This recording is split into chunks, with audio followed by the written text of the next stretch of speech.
ప్రపంచాన్ని ఆశ్చర్యపరిచే మరో అద్భుతం కోసం భారత్ సిద్ధమవుతుంది. భారతదేశం మరియు రష్యా సంయుక్తంగా అభివృద్ధి చేస్తున్న హైపర్సోనిక్ మిసైల్ బ్రహ్మోస్ 2 ఇప్పుడు తన తొలి ఫ్లైట్ టెస్టుకు సిద్ధమవుతుంది. లక్ష్యం మాక్ 8 వేగం, అంటే శబ్ద వేగం కంటే 8 రెట్లు ఎక్కువ. గంటకు దాదాపు 9800 కిలోమీటర్లు ప్రయాణించగలదు. ఈ టెస్ట్ 2027 లేదా 2028లో జరగనుంది. ఈ టెస్ట్ ద్వారా మిసైల్లోని స్క్రామ్జెట్ ఇంజన్ సామర్థ్యాన్ని పరీక్షించనున్నారు. ఈ ఇంజన్ గాలినే ఇంధనంగా ఉపయోగించుకొని వేగాన్ని పెంచుతుంది. ఇది అత్యాధునిక సాంకేతిక అద్భుతం.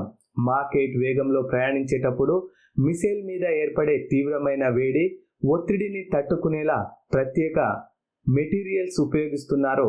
అదే సమయంలో గైడెన్స్, నావిగేషన్ సిస్టమ్స్ కూడా పరీక్షించబడతాయి. బ్రహ్మోస్ సెకండ్ సక్సెస్ అయితే భారత్ ప్రపంచంలోని హైపర్సోనిక్ మిసైల్స్ క్లబ్లో చేరుతుంది. ఇది కేవలం టెక్నాలజీ విజయం కాదు, దేశ గర్వానికి ప్రతీక. BrahMos second speed by and sound, pride by and limits. Bharat మరోసారి ప్రపంచాన్ని చూపిస్తుంది, మన శక్తి, మన స్పీడ్ ఎవరు ఆపలేరు. మీకు ఈ వీడియో నచ్చితే లైక్ చేయండి, షేర్ చేయండి మరియు ఇలాంటి డిఫెన్స్ అప్డేట్ కోసం మా ఛానల్ను సబ్స్క్రైబ్ చేయడం మర్చిపోవద్దు. పూర్తి వివరణ కోసం డిస్క్రిప్షన్లో ఉన్న ఫుల్ వీడియో లింక్ను క్లిక్ చేసి చూడండి. జై హింద్.